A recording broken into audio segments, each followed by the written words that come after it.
Bienvenue à la Cinémathèque française, dans le cadre de cette rétrospective consacrée à André de Toth. Et on a le plaisir de retrouver Philippe Garnier. Pour ceux qui suivent la rétrospective jusqu'ici savent que Philippe Garnier présente plusieurs sens. Vous pouvez l'applaudir. Merci.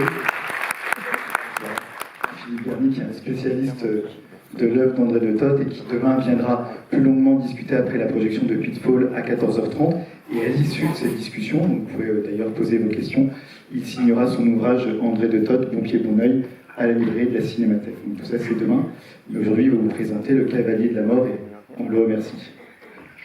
Bon, alors j'ai choisi de présenter ce film au lieu de un des nombreux westerns qu'il a fait pour la Warner, parce que au niveau du scénario et tout, il y a une histoire. C'est basé sur un roman de Ernest Hickox, qui est un des bons romanciers de western. Il a fait La Chevauchée Fantastique, la nouvelle sur laquelle est basée La Chevauchée Fantastique, encore que ça tire surtout sur Maupassant. Enfin, bon. Et aussi Canyon Passage et tout ça.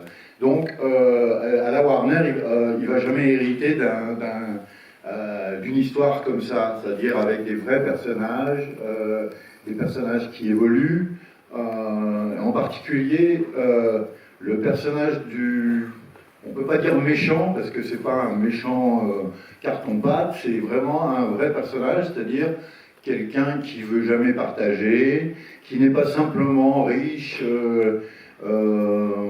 et sans scrupules, etc. On le voit, il a un comportement très, des fois inattendu et tout ça. Donc j'ai trouvé que c'était mieux. Et je ne sais pas ce qu'il faisait à la Columbia à cette époque-là, parce que je crois qu'il était déjà à la Warner, si je ne me trompe pas. Je crois qu'il a été prêté. Et surtout, à la Warner, il y avait Scott et il y avait Harry Joe Brown, qui est le producteur de Scott, son associé, qui était un petit bonhomme avec la boule à ras, etc., et un picton que de Toth aimait bien. Il disait c'était un feignant, mais il l'avait à la bonne, quoi. Donc là, c'est les premiers contacts. Et alors, vous allez voir, je pense que c'est le film où il y a l'usage le plus extrême de la nuit, enfin, du tournage en nuit, c'est-à-dire en nuit américaine.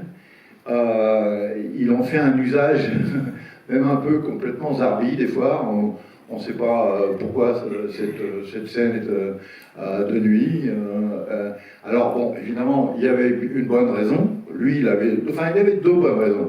La raison il avait été cow-boy, il connaissait ces patelins au milieu de nulle part avec les éleveurs, etc., et les vachers. Il disait, dans les westerns, le saloon et tout, c'est plein à craquer au milieu de l'après-midi, il y a du monde dans les rues. Le patelin était toujours désert et tout ça, les gens y travaillaient. Et en fait, les rues, la rue, parce qu'il n'y en avait généralement qu'une, se remplissait seulement à la nuit tombée, quoi, ou même plus tard. Et aussi la vraie raison, évidemment, c'était de cacher la misère, c'est-à-dire ce qu'on appelle les town westerns, c'est-à-dire quand ça se passe dans le patelin, justement, où là, ça devient un peu ringard et tout, les couleurs, c'est pas terrible, les décors sont un peu miséreux. Et donc, lui, il a trouvé la solution, il vous met dans le noir, quoi. Il éteint la lumière, c'est tout. Et alors, non seulement ça, mais là, c'est la première fois qu'il le fait, mais il le fera beaucoup de fois. Il éteint la lumière et il y a des shootouts, il y a des combats où quelqu'un tire dans le machin, et puis on voit rien. On sait pas qui est mort, on sait pas, voilà. Et donc, je pense que... attendez, excuse, j'ai quelque chose... Je viens plus ça. Oui.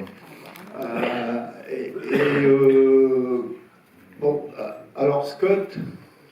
Randolph Scott, c'est, comme on dit, an acquired taste. Hein, enfin, tout le monde aime bien Randolph Scott. On le retrouve. Enfin, c'est jamais un personnage vraiment. C'est toujours Randolph Scott, quoi.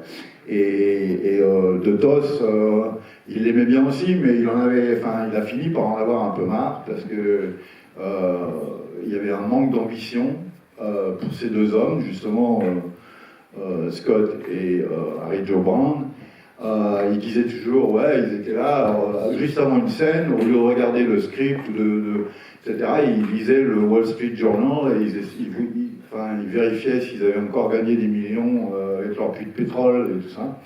Donc ils n'étaient pas vraiment motivés, et de Toth, il essayait de pousser beaucoup, et il a essayé, mais il a fini par se fatiguer quand même.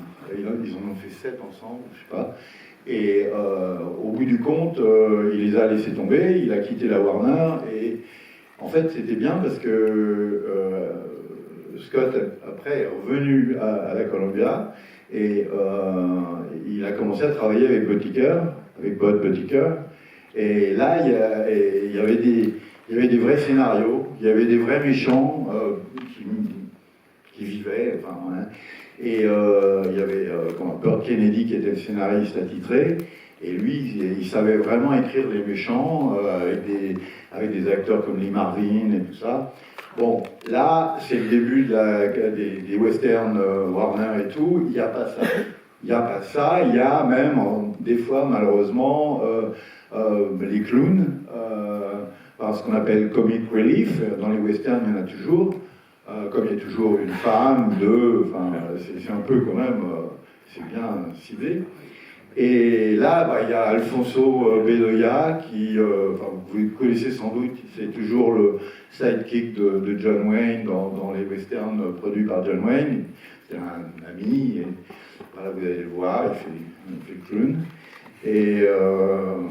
Mais alors, par contre, le personnage du riche rancher, qui est le rival de Randolph Scott, qui est joué par Alex Cox, que vous avez peut-être vu dans No Child Escape, que j'ai présenté hier ou avant-hier. Et d'ailleurs, il l'utilisera encore beaucoup de fois.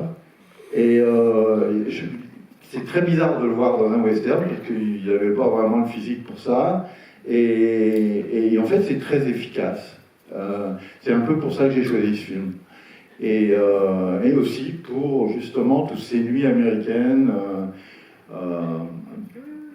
vraiment presque abusives là, dans ce film. Je ne sais pas exactement, je ne connais pas la qualité de la copie, et si on voit une bonne copie, etc., il y a encore une autre chose qui, pour quelqu'un qui connaît les lieux de la Californie, les lieux de tournage de la Californie, c'est aussi très habile de voir la façon dont De Toth passe d'un lieu de tournage qui est Lone Pine, qui est à 3 heures de Los Angeles, à un autre lieu de tournage qui est carrément en banlieue de Los Angeles, dans le nord de Los Angeles, sur le ranch Iverson, où